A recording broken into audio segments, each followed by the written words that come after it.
Greetings, everyone. I'm Jed Schlackman. I work as a holistic counselor. I'm also an energy healer and hypnotherapist. In the current video, I'll be exploring the topic of ADHD or ADD. It's a psychiatric diagnostic label, which is based on sets of symptoms. So it's not based on any type of physical exam, something that's really empirical in that context. It's subjective observations of patterns of behavior, of how people are acting or functioning. So it's something that is based on symptoms. It's not something that everyone with the same label would have the same set of causes per se for those symptoms. So with our behaviors and our emotions, we can display certain patterns, but two different people could have similar sets of symptoms and have very different triggers or causes for what are leading up to the presence of those symptoms. So that's why therapy is something that's ideally individualized, where we're connecting with the individual person and looking at all the different variables in their life, their past history, their childhood development, their current relationships and career and job situation, looking at their lifestyle, any diet they're following or medications they're using. So there's so many different elements to explore that can play a role in why someone has any particular set of symptoms. So that's something I want to start out bringing people's attention to as we explore any supposed diagnostic condition. In the case of ADD and ADHD, the idea is that a person has symptoms of difficulty with attention, so inattention supposedly, and hyperactivity. So they're extra active and impulsive, and they have a hard time putting the brakes on, so to speak, with their actions or behavior. So there's many different reasons that someone could display those symptoms, right? So if you give someone some type of a stimulant substance, their focus might be different, their energy level might be different. If someone is in withdrawal from a drug, that affects their attention or concentration. If someone is sleep deprived, if someone is in a traumatic situation, they're in a heightened state of arousal, their behavior, their activity will be different. So we can consider that all these different variables may in some way be explaining why a person has a certain pattern or characteristic present with their behavior. For those who display the typical patterns that get labeled ADHD, you can see how it correlates very well with stress and anxiety, and also correlates well with sleep deprivation and with stimulant withdrawal. And stimulant could be stimulant medicines, but it could also be other forms of stimulation, such as stimulation of a stressful home environment where you are on edge all the time, stimulation of constant exposure to video screens, watching cartoons with rapid movement or video games. So there are many things that can kind of overstimulate the nervous system, and some symptoms might be related to an overstimulation phase, and other symptoms could be related to a withdrawal phase when your nervous system is trying to rest and recover. It doesn't want to stay alert and focused. It needs you to kind of go into a relaxed, dreamy state to refresh. And you might be going into that state when you have responsibilities or demands in your life, maybe for school or for your job or work, where you're trying to stay alert. And so there's a mismatch there, a conflict between what your nervous system needs and the environment you're trying to function in at that moment.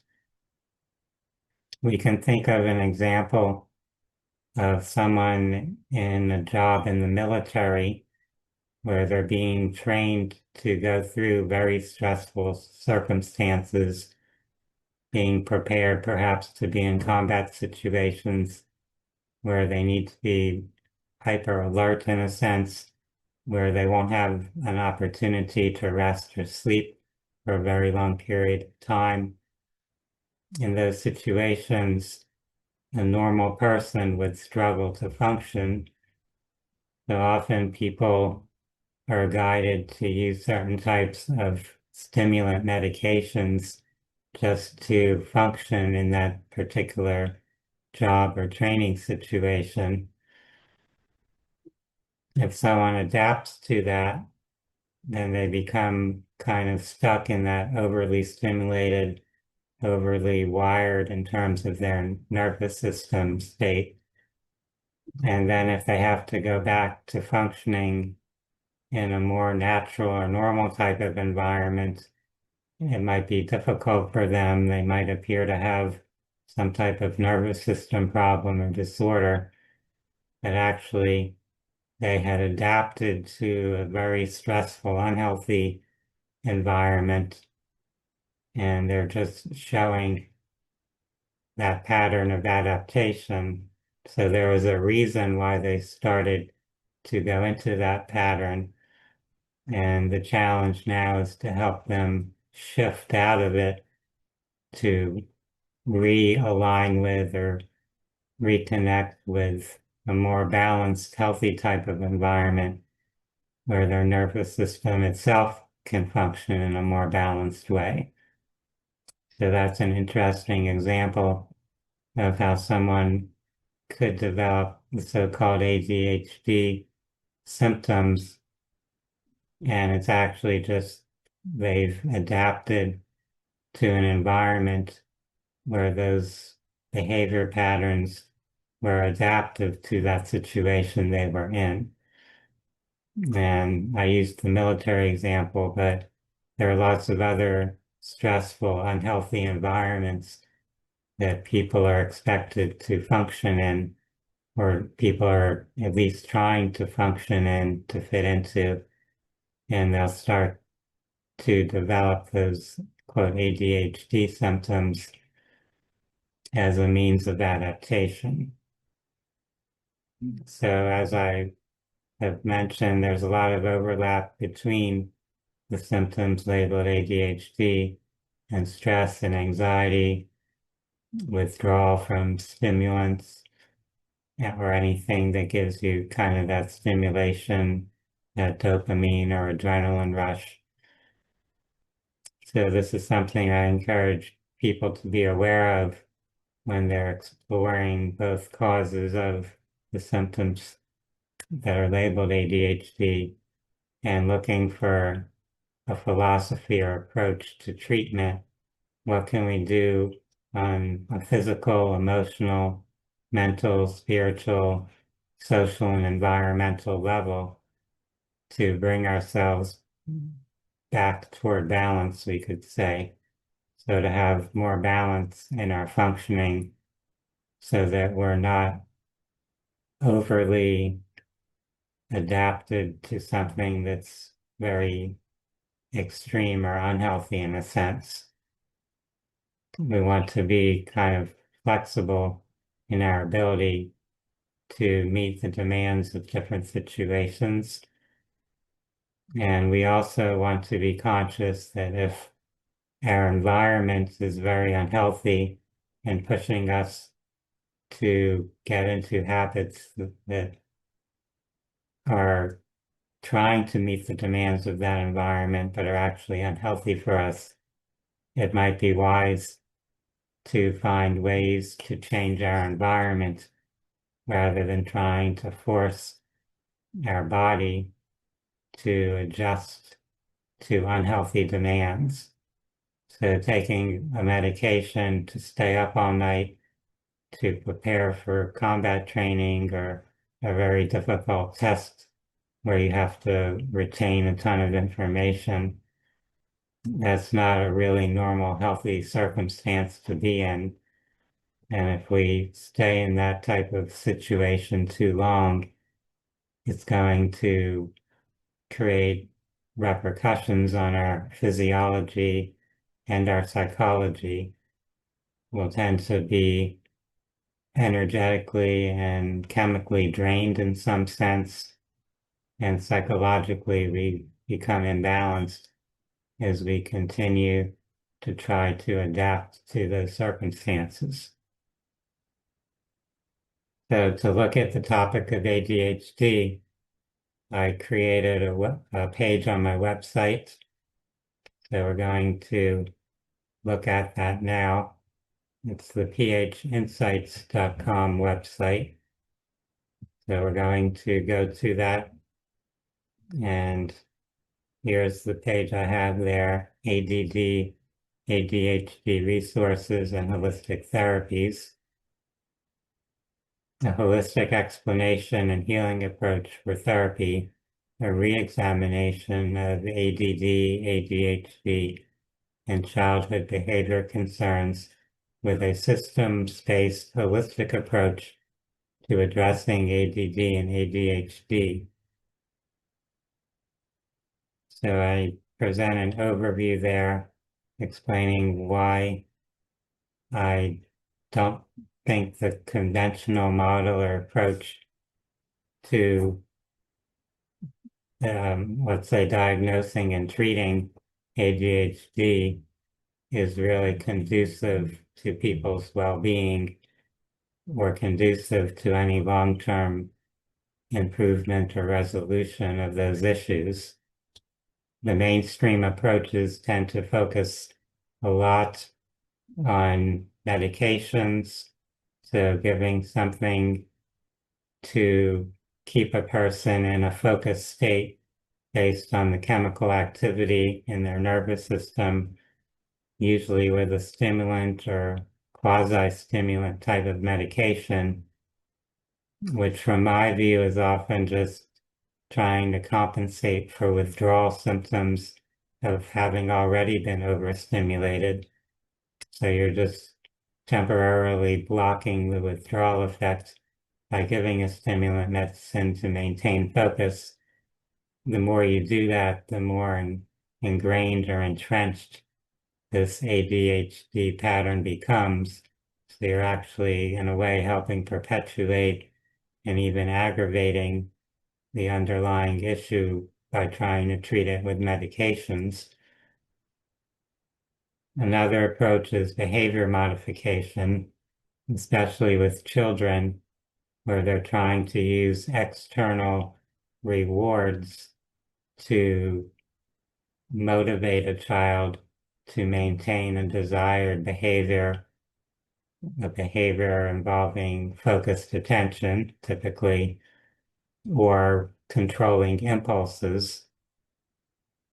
But since it's actually more the energetic and emotional and subconscious factors driving those impulsive behaviors and distracted behaviors, often trying to use behavior modification backfires because it's putting additional stress on the child. They're even more anxious or insecure about being judged or being punished or not receiving a reward that they desire. So that's an additional stress upon them.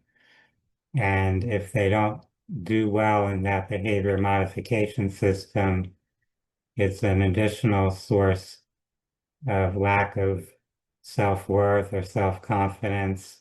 It can kind of shame them, especially if there's some perceived competition with their peers. So it's not addressing their underlying insecurity or anxiety. It's potentially aggravating it. So working on that behavioral level, while temporarily it can sometimes drive or force compliance with children, it's not addressing the causes in most cases.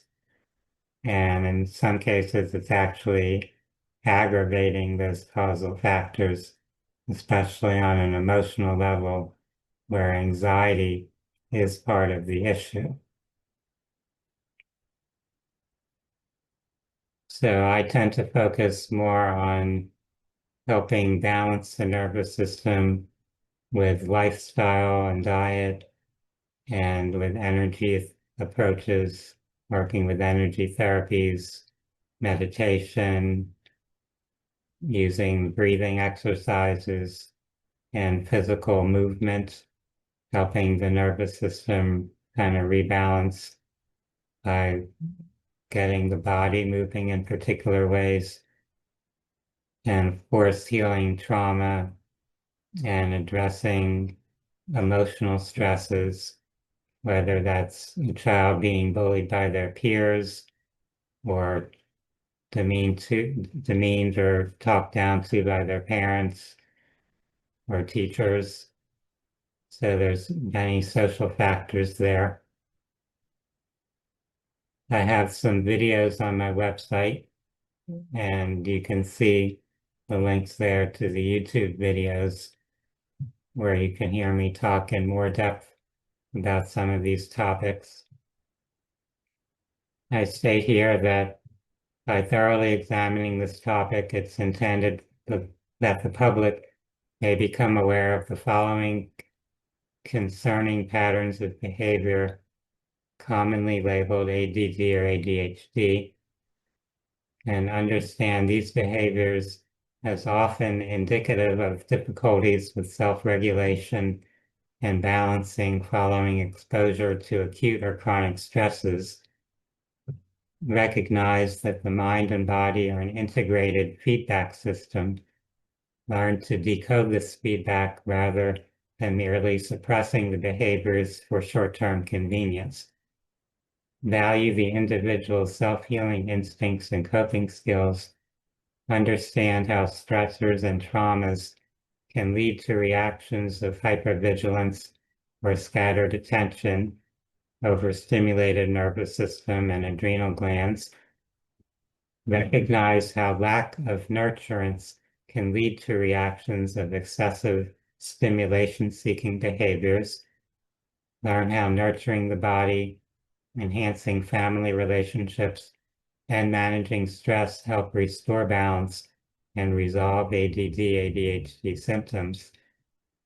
Recognize that stress is a quality of experience that can be triggered by anything that disrupts routine or threatens a sense of balance and well-being within an individual or system. Identify potential benefits of the following: physical exercise, optimal sleep routine, massage, bodywork, and energy healing, oriental movement arts, nutrition and dietary patterns, meditation and mindfulness practices, time in nature, detoxification, family bonding, hypnotherapy and healing early traumas, neurofeedback, energy psychology, nurturing creativity, light and sound, relaxation and stress management. Understand how the interaction of the individual with his or her environment shapes brain development and brain activity. Conceptualize ADD, ADHD functioning as part of a continuum of functioning that tends to be fostered or augmented by an individual's reaction to certain types of environmental variables, not a quote-unquote disorder preordained by genetics or any other specific factor.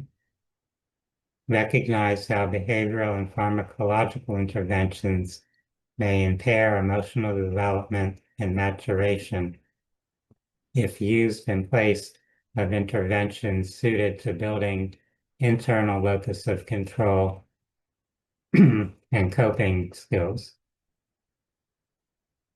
Examine how current major approaches to managing ADHD symptoms may perpetuate the underlying patterns within the individual and the environment that give rise to the perceived dysfunctional behaviors, regardless of short-term success in suppressing symptoms. Recognize how mental health diagnoses are based upon subjective comparisons to social norms rather than upon an objective definition of disorder.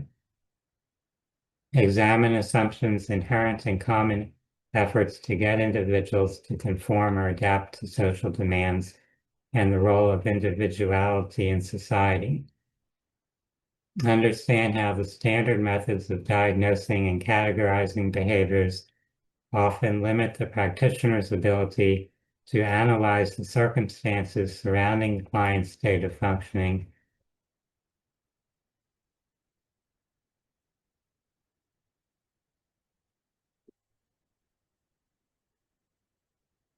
as well as the ability to recognize the range of interventions that are likely to facilitate positive growth and transformation in the client.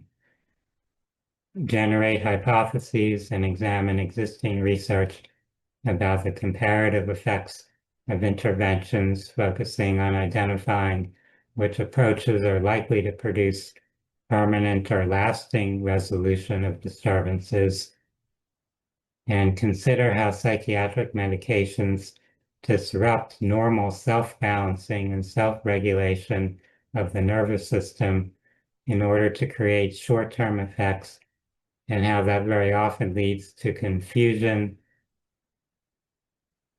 or drug withdrawal symptoms, of confusion of the drug withdrawal symptoms for symptoms of the disorder for which the drugs were prescribed. This is at times a drug dependency trap where the drugs lose their effect over time and people start using higher doses to try to seek the same effect, and drug addiction or prescription medication can develop. So I have additional writings and publications on this topic. One is a book I created with the assistance of AI called Beyond the Label, a holistic journey to understanding and healing the roots of ADHD. And below that are links to many different websites that provide some form of input or insight into this topic, into a holistic approach to mental health. So you can browse through those and find many different resources and perspectives about ADHD, how it's defined, and how those with that label given to them can be supported. I also have some books that I've listed that cover different aspects of a more holistic understanding of ADHD.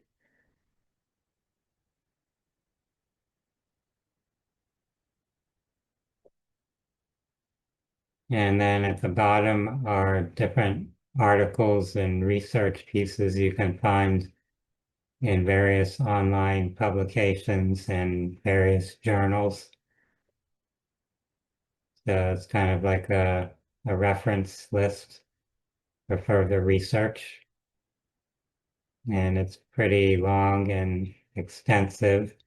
I don't expect anyone to look at all these different references, but if you scan or browse through it and see some headlines or topics that interest you, you can do your own additional research on the internet looking at these different sources.